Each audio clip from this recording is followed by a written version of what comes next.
Antes de mais nada, um aviso. Este episódio tem relatos de violência. Eu vim pra cá com um sonho, só que esse sonho foi destruído, né?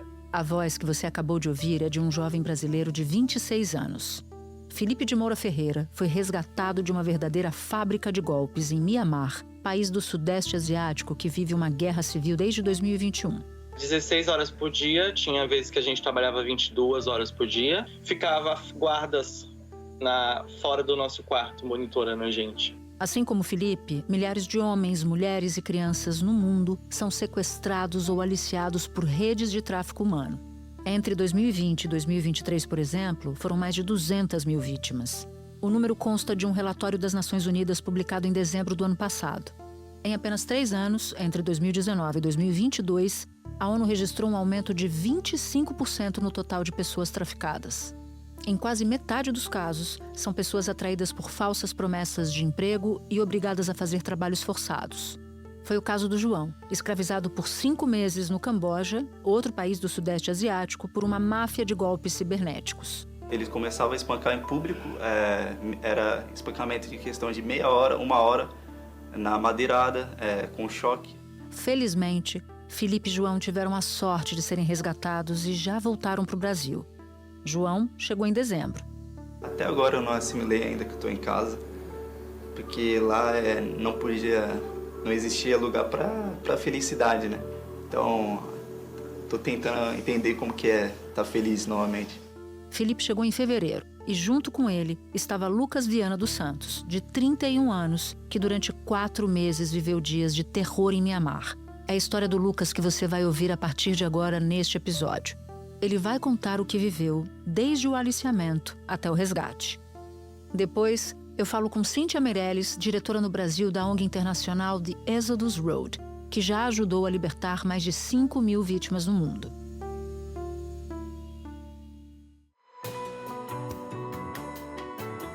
Da redação do G1, eu sou Natuza Neri e o assunto hoje é tráfico humano, o depoimento de uma vítima. Como pessoas são atraídas, a quais situações elas são submetidas e como é o trabalho de quem ajuda no combate a esse tipo de crime. Segunda-feira, 17 de março.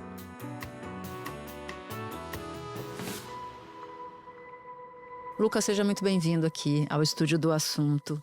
Eu quero começar a nossa conversa te perguntando como é que você vai parar num país que vive uma ditadura há 4 anos com inúmeros conflitos. Estou falando de Mianmar. Bom, eu estava na Tailândia, né? Já fazia 1 mês. E lá eu estava fazendo um trabalho voluntário, um hostel, estava tudo bem.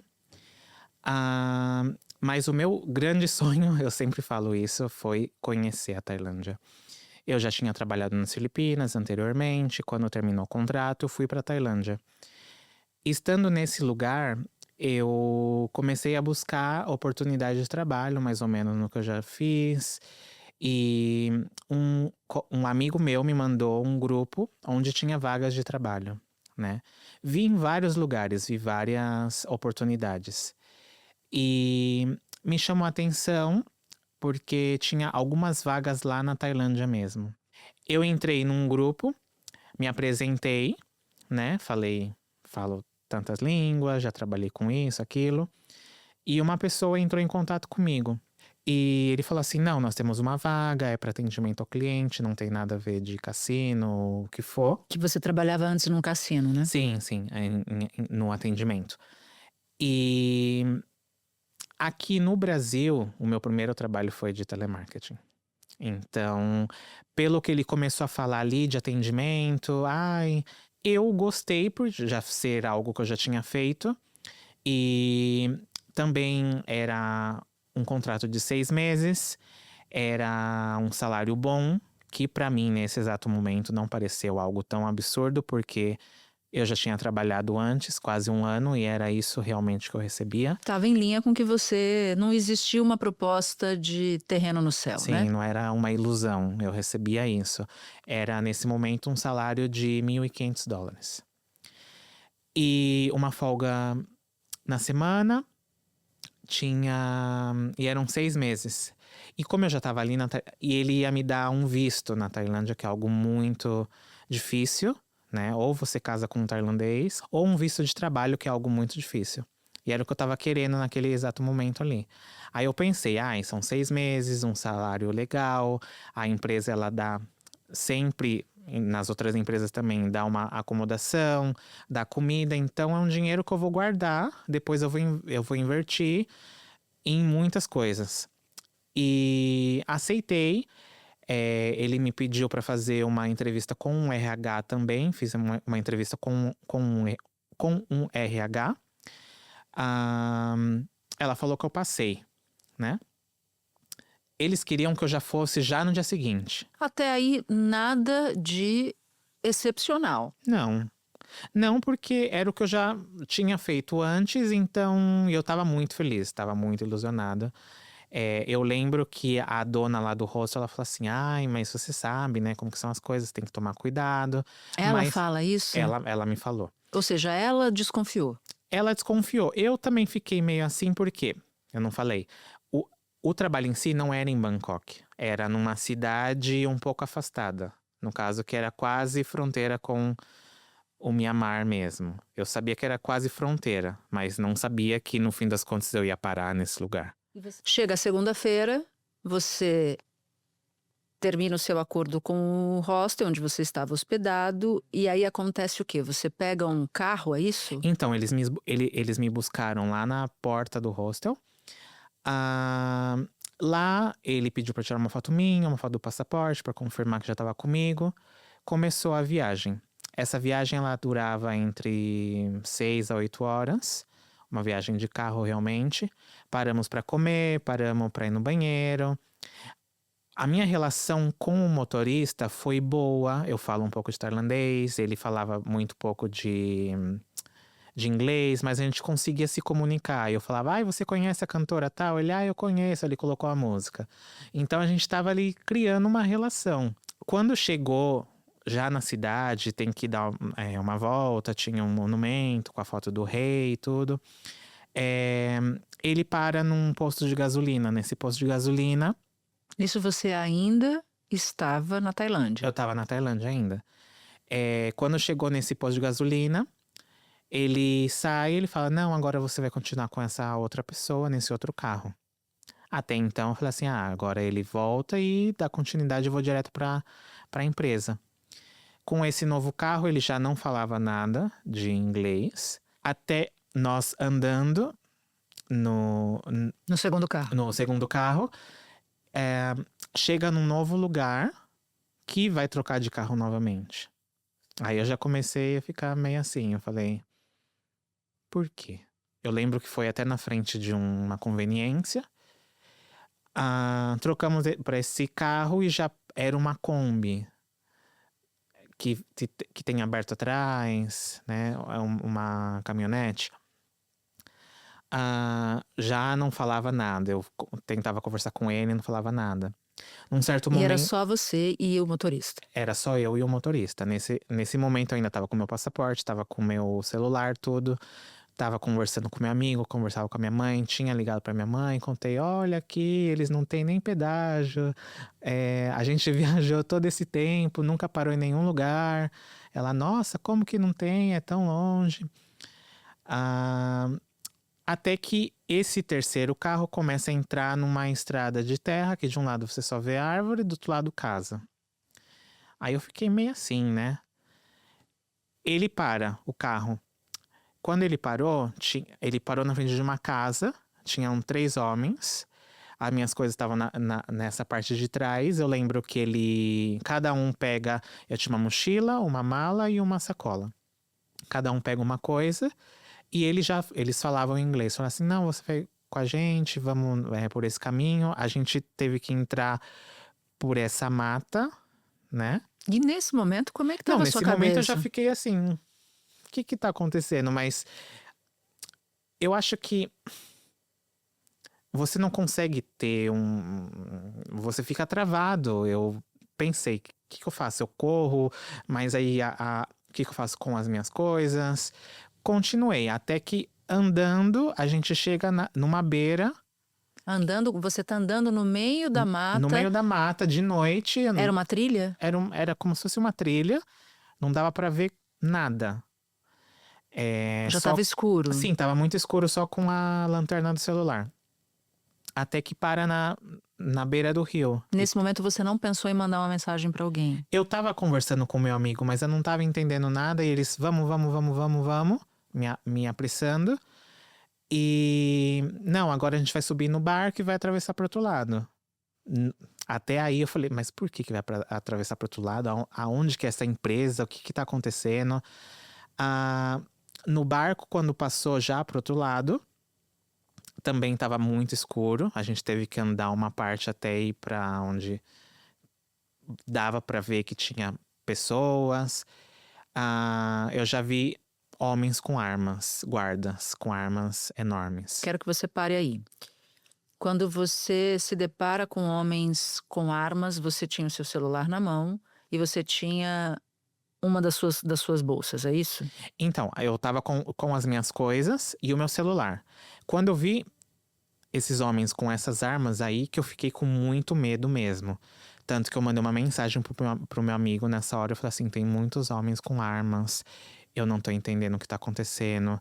Eu mandei uma localização pra ele nesse momento. Que ele tem até hoje. Ele me mandou foto depois de tudo que a gente conversou. E eu não sabia o que fazer. Você sabia que estava em perigo, mas você não sabia que tipo de perigo. Eu não sabia o que estava acontecendo. Se eu corresse, ele ia me dar um tiro, eu ia morrer.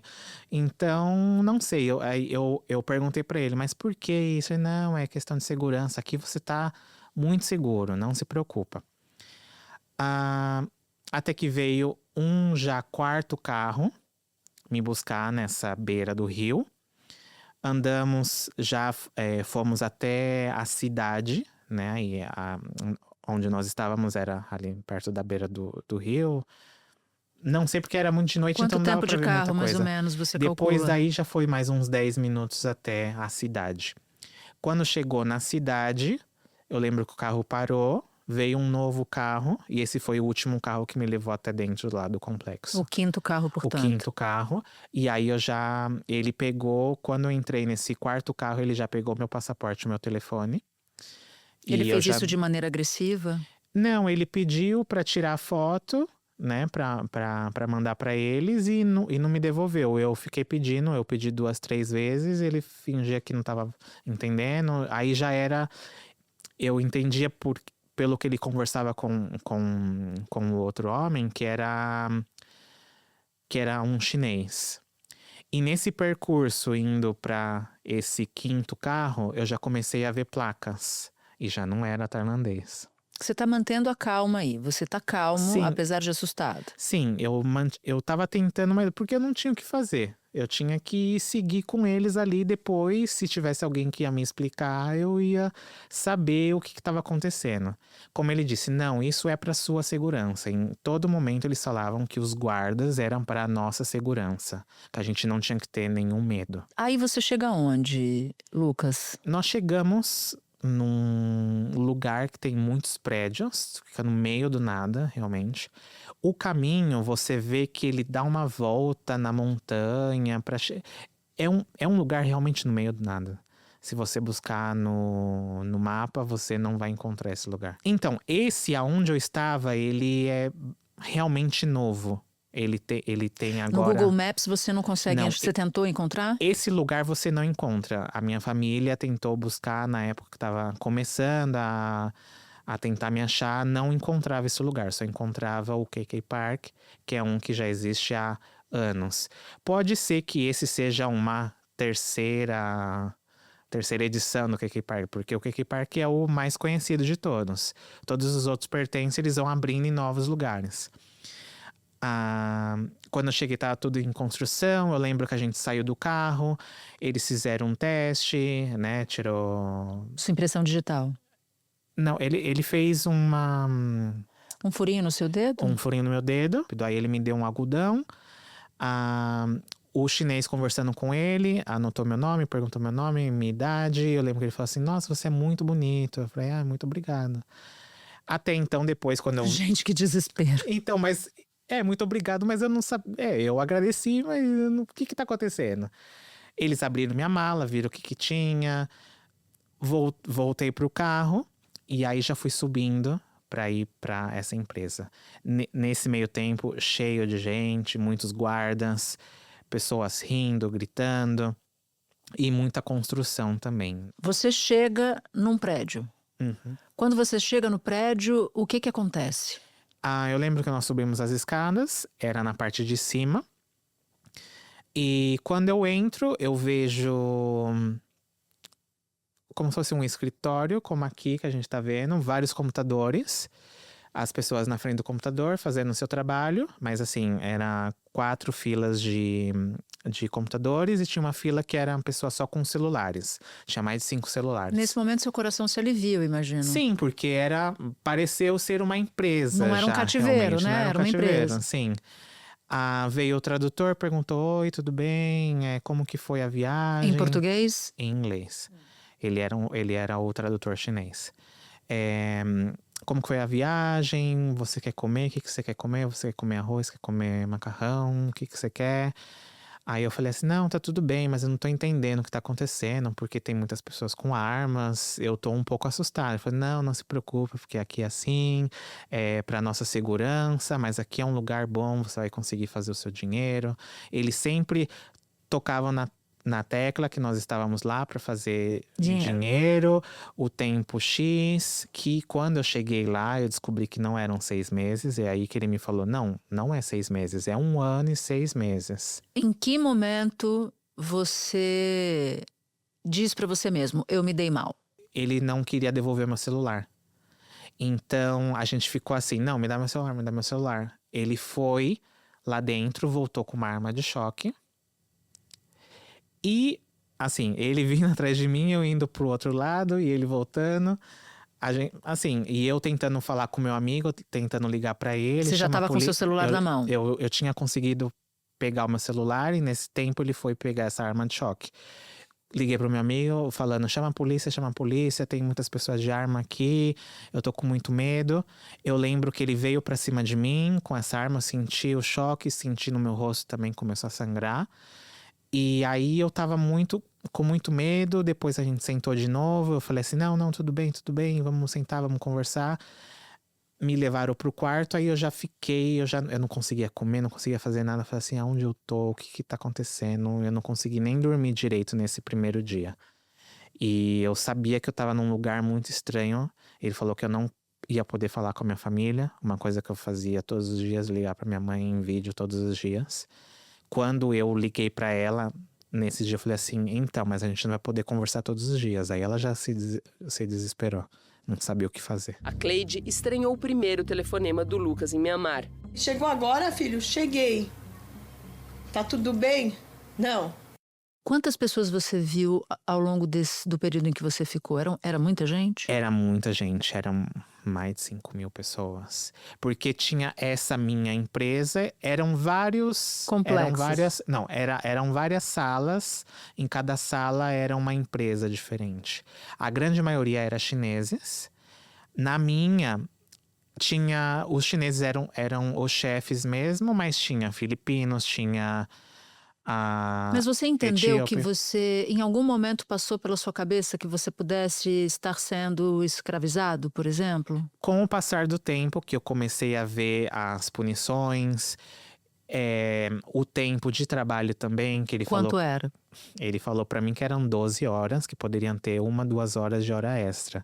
No fim das contas, eram 16, 17 horas por dia que a gente ficava na frente do computador. Você comia quantas vezes ao dia? Nós tínhamos 3 pausas de meia hora. Para comer, para se pra alimentar. Comer, sim. Você pagava pela comida? Essa comida não. Tinha um restaurante, um supermercado à parte que a gente poderia comprar, se a gente quisesse, para comer um pouco melhor. E você recebia salário nesse período? Não tinha um salário… Tinha um salário, mas era muito… Nós tínhamos uma meta de quanto a gente tinha que conseguir retirar o dinheiro para receber esse salário. Nós tínhamos uma comissão que eram de 3.000 bahts. Não sei na conversão quanto que daria agora. E com esse dinheiro a gente comprava coisinhas, né? Mas era tudo muito caro, comprava sabonete, comprava Você podia transitar nessa lá cidade? dentro, nessa cidade, lá dentro É mais só. um complexo do que uma cidade, é Sim, isso? sim. Não tinha gente, não tem casa lá, não tem residência Não, lá. tinha os alojamentos, mas Ok. era prédios também, que era onde dormia todo mundo. Mas não eram famílias, eram Não, funcionários. eram funcionários, sim. E ninguém te falou o que acontecia lá dentro.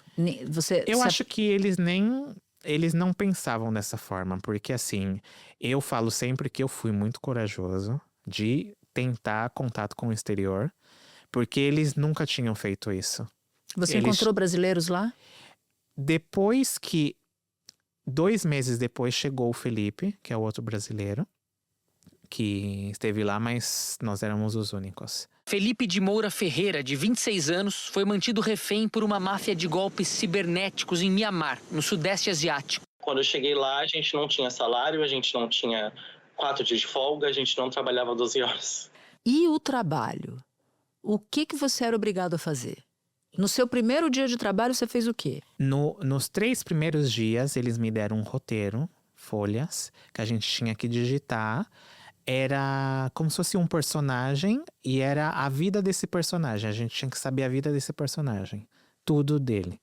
Dela, no caso, né? Que era uma mulher. Eu tinha acesso a tudo ali na tela. A única coisa que eu não conseguia fazer era... Que eu não podia fazer era mandar mensagem para pessoas. Mas era muito fácil, porque era só se você sabe o número ou o ID do Telegram, por exemplo, que era o que a gente usava, você abre uma conversa com a pessoa. Mas a gente tinha acesso a tudo. Se eu quisesse colocar Brasil, últimas notícias, eu ia saber tudo que estava acontecendo no Brasil.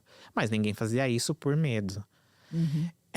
Eles mudavam, a única coisa era eles mudavam a localização sempre. Então um dia a gente estava na China, um dia a gente estava na Tailândia, estava, né, lá ali na Indonésia. Então a gente via que mudava ali algumas coisas no sistema.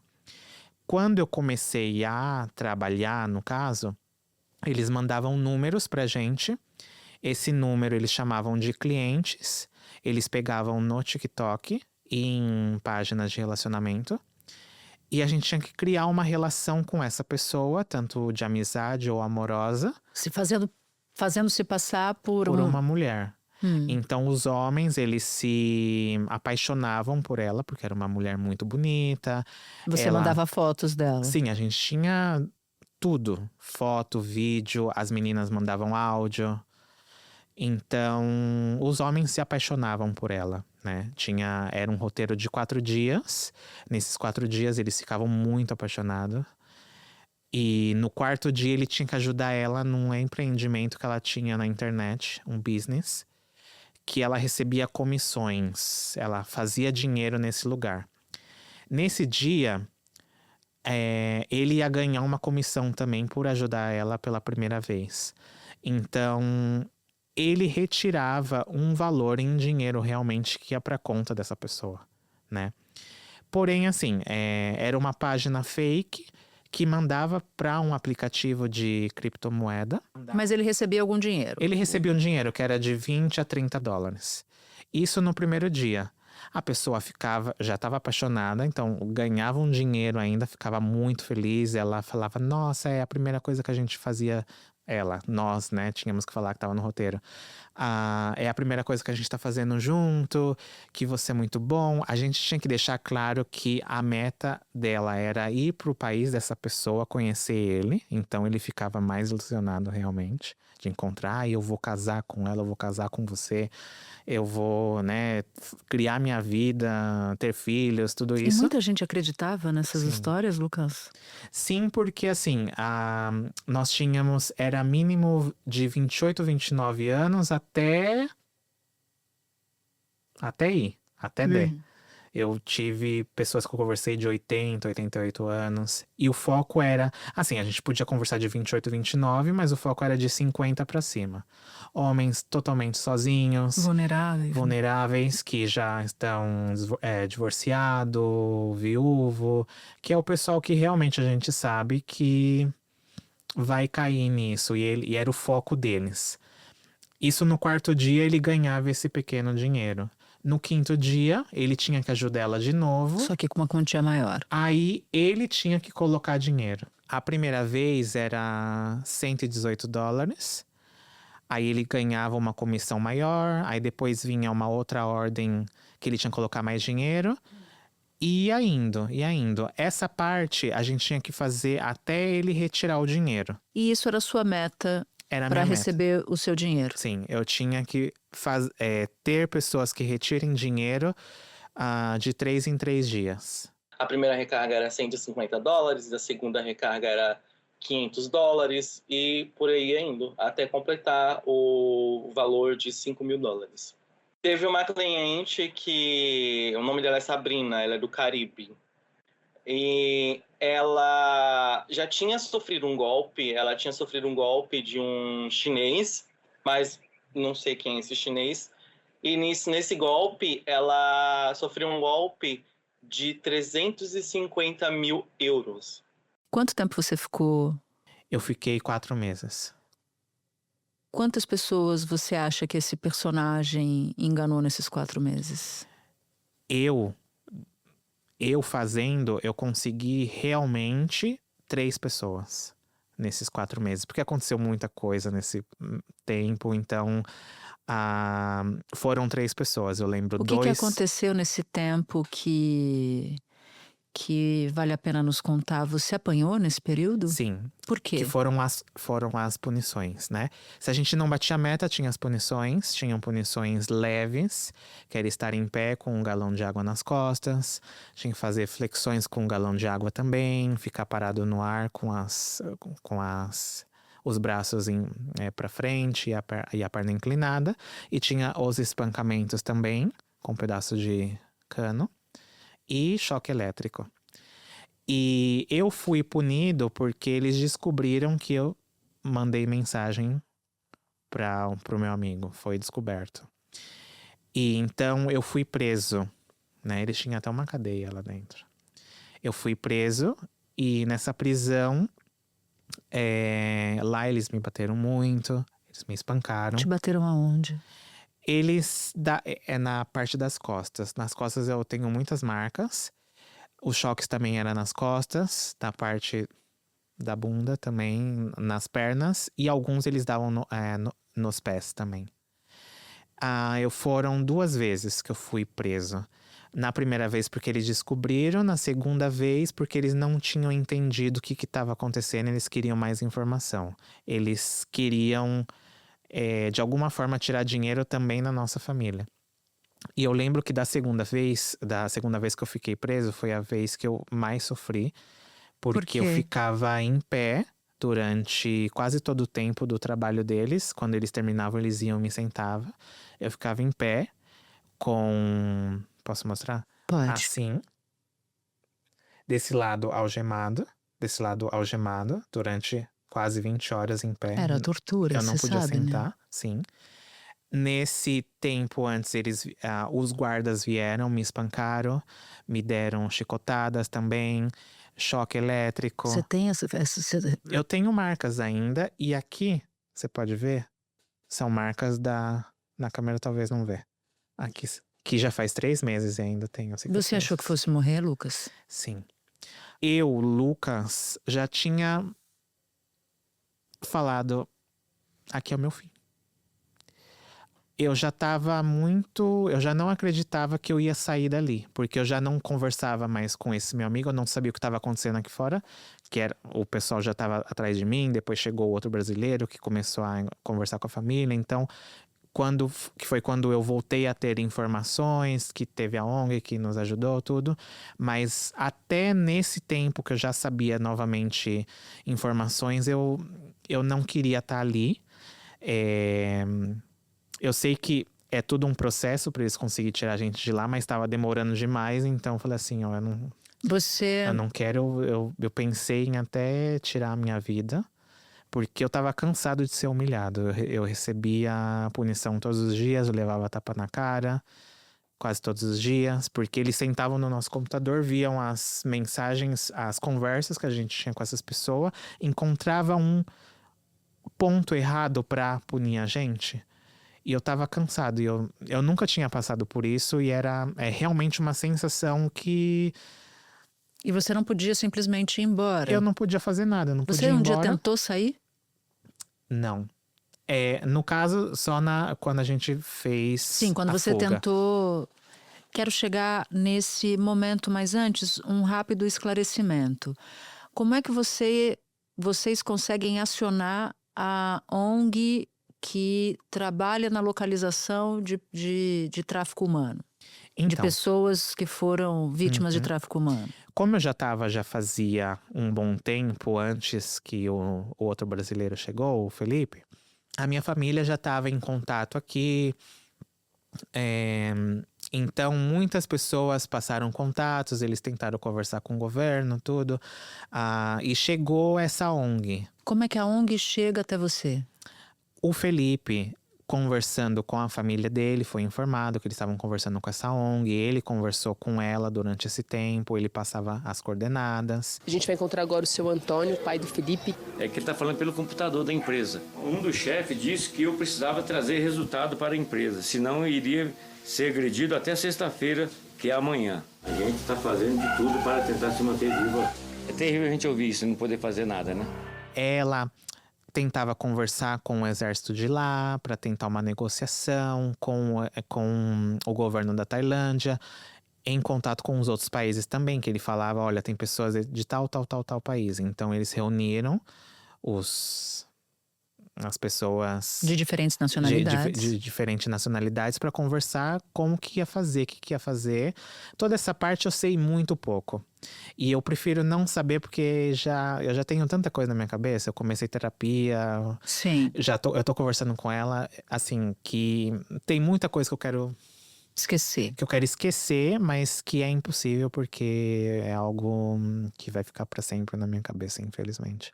Como é que foi a fuga? Tinham 3 pessoas em específico. Uma delas era uma filipina que ela namorou com um birmano que trabalhou com a gente. E ele não era a favor das coisas que acontecia, tal. Ele pediu as contas para ajudar a gente. Então ela tinha contato com ele enquanto ele já estava fora. Então ela, um paquistanês e um queniano começaram a bolar um plano da fuga. Ele já tinha um mapa do lugar, sabia que o rio ficava só a 2 quilômetros dali. Então, eles que bolaram tudo e depois foram passar para as outras pessoas. Que aí tivemos reuniões, depois do horário, né? Num quarto lá específico, onde a gente conversava. Aí tinha um representante de cada nacionalidade que depois repassava para os outros. Foi algo assim, bem articulado que a gente estava tentando. E a gente já sabia que tinha o pessoal aqui fora mexendo os pauzinhos também.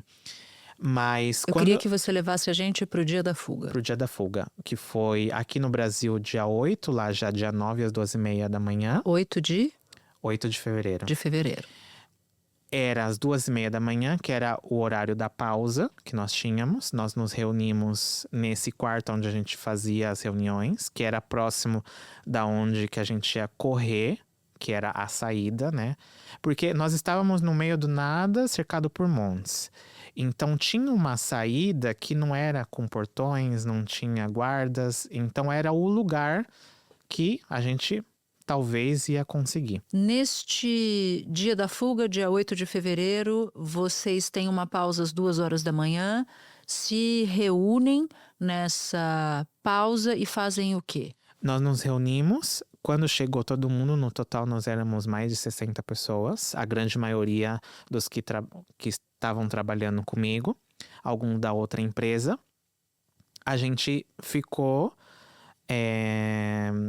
Eles fizeram uma pequena oração e só falaram: vamos. A porta, né, estava aberta, já com todos dentro. Nós estávamos com a luz apagada. E o pessoal começou a correr. Lucas, comecei a correr. Correr. Era um caminho de subida. Eu lembro que eu caí umas 4 vezes. Eu não consegui ir muito longe, porque dias antes eu tive uma punição muito pesada. E como eu caí várias vezes, em uma dessa caída me pegaram. Mas pelo que o Felipe fala e as outras pessoas, eles tinham que subir 4 montes, que era muito difícil, não era fácil. E depois eles tinham que correr mais 2 quilômetros para chegar na beira do rio. E tinha uma pessoa da ONG, a representante lá, uma tailandesa, esperando por nós, mas ninguém conseguiu porque eles conseguiram pegar todos e nos levaram para um quarto e nos algemaram nesse quarto. Quanto tempo vocês ficaram lá? Eu fui um dos primeiros, né? Como eu falei que eu caí. Nesse tempo, o chefão lá veio, espancou a gente 2, 3 vezes com o cacetete dos guardas. Depois foi, com o passar do tempo, foi chegando, mas no total que a gente ficou lá foram 2 dias. Nessa primeira madrugada chegou o exército budista, o grupo Karen, que aqui fora a ONG já estava conversando, estava tentando fazer uma negociação. Eles chegaram assim como se não soubesse nada, mas já sabia o que estava acontecendo. Eles tinham até uma lista, que o nosso nome estava nessa lista. Então, se a gente fugisse ou não, a gente já ia embora, né? E nós mostramos os nossos hematomas, falamos tudo o que acontecia. E eles falaram que iam tentar conversar com os chefes e ajudar a gente. Depois disso, os chefes não puderam entrar mais no quarto. E horas depois eles vieram e informaram que tinham conseguido fazer uma negociação e todos nós que estávamos ali íamos ser liberados. E desse momento até você gravar o vídeo no aeroporto voltando para o Brasil, foi quanto tempo? E aí passou um pouquinho mais de uma semana. Porque daí nós fomos para um abrigo no Mianmar ainda, nós ficamos 3 noites. E o que aconteceu com os chefes, entre aspas, nada? E com outras pessoas que estavam lá continuaram lá? Continuam lá. Essa semana saiu bem mais gente. Da onde eu tava também saiu 4 amigos meus do Quênia. Você sabe se tem outros brasileiros lá agora? Na onde eu estive, não tinha, era eu só e o Felipe. Porém, nesse tempo que a gente ficou lá aguardando, eles informaram, se é verdade ou não, que tinham 8 brasileiros mais. E agora, Lucas, o que você vai fazer da vida? Nesse exato momento, eu estou tentando descansar, porque eu ainda me sinto muito cansado. Foram 4 meses que eu trabalhava todos os dias 17 horas.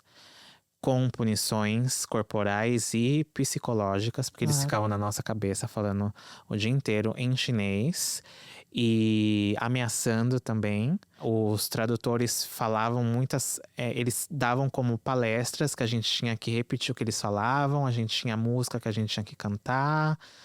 Uma espécie de lavagem cerebral? Era tudo um teatro que acontecia, que era uma coisa que eles estavam deixando a gente louco.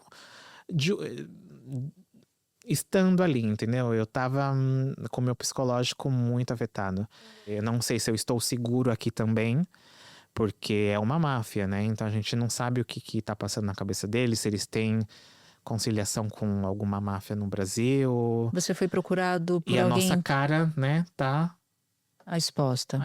Eles podem estar assistindo isso aqui também. Então... Existe alguma negociação por uma denúncia coletiva, não? Não. Até o momento, não. Nós estamos aguardando a Cíntia, que é da ONG, voltar, que ela não mora aqui no Brasil. E a gente vai tentar conversar e ver como que vai... Tá. O que vai acontecer. Lucas, em primeiro lugar, eu sinto muito por você ter passado tudo que você passou. E eu desejo muito boa sorte, que você se restabeleça e consiga restabelecer sua vida. Muito obrigada por ter topado contar sua história aqui pra gente. Eu que agradeço pela oportunidade de contar. Falo para as pessoas tomarem muito cuidado. E é isso que eu consigo falar nesse momento agora. Obrigada, Lucas. Eu que agradeço. Espera um pouquinho que eu já volto para falar com Cíntia Meirelles.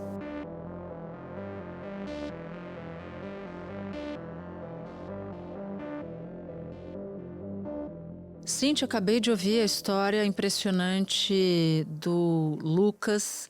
Você é diretora no Brasil da ONG internacional que ajudou na evacuação, né, de algumas dessas pessoas, a Exodus Road. Então eu queria primeiro que você nos explicasse o que define o tráfico humano. Bom, o tráfico de pessoas é o terceiro maior crime do mundo. Ele pede apenas para o tráfico de drogas e o tráfico de armas. E o Brasil, segundo o Código Penal, a gente tem no artigo 149-A, a Lei 13.344, do ano de 2016, e fala que o tráfico de pessoas, eu vou falar aqui em uma linguagem bem simples, é o recrutamento, o transporte, a transferência, o abrigo, o recebimento de pessoas por meio de ameaça, força, fraude, coerção, engano, com o único objetivo de explorar essas pessoas. E ele pode ser de alguns tipos, essa exploração. Ele pode ser com a finalidade do tráfico de órgãos, ele pode ser com a finalidade da exploração sexual, ele pode ser com a finalidade, por exemplo, do casamento forçado, da mendigância forçada. E o caso do Lucas e do Felipe, que foram para um trabalho e eles acabaram sendo forçados a cometerem crimes e golpes na região mais famosa do mundo, que é o Triângulo de Ouro, que é formado aí pela Tailândia, Mianmar, Laos, Camboja. Então, esse é o tráfico de pessoas. O Lucas e o Felipe, eles estavam em Mianmar e viviam em prédios que são chamados de compounds. Eu queria que você nos contasse como é que são essas instalações, porque você já viu muito material, você já ouviu muitos depoimentos de trabalhadores forçados que foram vítimas de tráfico humano. Os compounds, em inglês, ele chama scam compounds. O que significa isso em português, né? Complexos de golpes, olha o nome. Então, imagina uma região onde que temos vários prédios com uma estrutura armada de monitoramento em volta e os donos são partes da máfia chinesa e que eles contratam esses jovens para irem trabalhar como TI, como marketing. E quando eles chegam lá, eles têm uma indústria, né? Vários computadores. E nesse mesmo local, eles vivem e trabalham e se alimentam e não podem sair. São prédios que hoje, tanto a região de Mianmar e de Laos, há uma estimativa de que esses países tenham mais de 300.000 pessoas nesses locais. Na mesma situação que nesse outro estado. Cíntia, o Lucas e o Felipe, eles se enquadram dentro de um perfil específico que normalmente é alvo dessas máfias? E como normalmente essas vítimas são atraídas? Por quê? O que faz com que elas abracem um ato assim, quase que no escuro, né? Eles têm um perfil que é o perfil típico dos homens que tem a idade entre seus 20 e 30 e poucos anos, geralmente solteiros, com coragem de desbravar o mundo e de ir para um local diferente, com o intuito de trabalhar fora. Então, eles são jovens que estão atuantes aí nas mídias sociais e que estão vendo tudo o que acontece nas plataformas e que consomem isso, essa comunicação vem através dessas plataformas. E, geralmente, o aliciamento, ele é feito dessa forma mesmo. Ele pega o sonho desse jovem. O que é esse sonho? É um trabalho, é um salário bom, é uma oportunidade de viajar e ter tudo pago. E pelas plataformas. Eu vim para cá com um sonho, só que esse sonho foi destruído, né? Procura saber mais sobre a empresa que você vai trabalhar, procura saber o local que você vai trabalhar, procura saber se é legalizada essa empresa, então desconfie bastante. Então, geralmente vem um convite, que vem uma figurinha dizendo, olha, viu o seu perfil, você não quer vir trabalhar, você vai ganhar $2.000, passagem paga, comida, 3 refeições, você vai ter tanto de bônus, você vai morar em tal lugar. E esses jovens que são livres, que são sonhadores, que são destemidos, que muitas vezes não têm a oportunidade de ter um emprego dessa magnitude, acabam aceitando essa proposta. Como as pessoas que conseguem sair normalmente ficam depois de um processo? Porque o Lucas descreveu um estado muito abalado. Existe um traço comum das pessoas que passam por essa violência extrema? Como é que elas normalmente saem? Elas chegam destruídas. Eu diria que o tráfico de pessoas é um crime que destrói a dignidade humana. Existem alguns crimes e a gente precisa desmistificar isso. Existem apenas 2 crimes que as pessoas são objeto de crime. O tráfico de pessoas é um deles e o sequestro. Então, quando você destrói a dignidade humana e você trata a pessoa como um objeto, você traumatiza essa pessoa para o resto da vida. O Lucas e o Felipe, principalmente o Lucas, ele foi extremamente torturado. Então, ele sofreu todos os tipos de tortura que você puder imaginar, e não somente a física, mas a emocional. E isso demanda muito tempo, isso demanda muita terapia, muito cuidado médico. O Felipe e o Lucas, quando a notícia do salvamento deles chegou, pareceram, assim, à primeira vista, casos muito raros aqui no Brasil. São tão raros assim, Cíntia? São raros por uma questão de subnotificação do crime. As pessoas desconhecem o que é tráfico de pessoas. Então, as pessoas elas não notificam a polícia porque elas acham que elas não estão sendo vítimas de crime. E eu vou fazer um paralelo para que as pessoas entendam como eu analiso isso. Hoje no Brasil a gente tem ouvido muito falar sobre a questão da violência doméstica. E eu sempre me pergunto se a violência doméstica aumentou ou se aumentou a consciência sobre o que é a violência doméstica. E eu tendo a crer que a violência doméstica sempre existiu, mas as pessoas não identificavam a violência doméstica como um crime. Então, a minha analogia é a mesma, dizendo que o tráfico de pessoas ele é um crime extremamente subnotificado, do qual as pessoas não reportam e elas não sabem que elas estão sendo vítimas do tráfico. E um caso muito clássico do tráfico, que é a exploração sexual. Então, nós temos muitas mulheres, muitas meninas que saem do Brasil com convites para serem modelos, para trabalharem fora, e quando elas chegam lá, elas são aliciadas para a exploração sexual.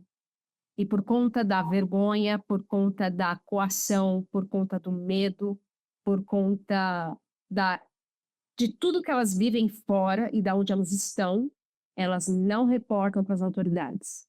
Então, nesse aspecto é raro, mas em contrapartida, se a gente analisar que é o 3º maior crime do mundo, ele não é tão raro assim. E a gente precisa prestar atenção que é um crime que ele é correlato, ele está com outros crimes, e nós, como sociedade, estamos consumindo o crime de tráfico de pessoas também. Quando nós consumimos, quando nós fazemos parte e jogamos nas plataformas online dos jogos ilegais, quando a gente insiste em acreditar em investimento de cripto, que oferece uma rentabilidade extremamente grande, e a gente não reporta para a polícia. Ou seja, é um ciclo que precisa ser quebrado. E ele só é quebrado com prevenção, com informação, para que a gente não tenha, para que a gente tenha os casos reais e para que a gente consiga diminuir e mitigar essa questão dos traumas dessas vítimas quando elas voltam para a sociedade. Cíntia, muito obrigada. Muito importante ter ouvido você nesse episódio. Bom trabalho. Muito obrigada pela oportunidade de compartilhar com você. Este foi o Assunto, podcast diário disponível no G1, no Globoplay, no YouTube ou na sua plataforma de áudio preferida.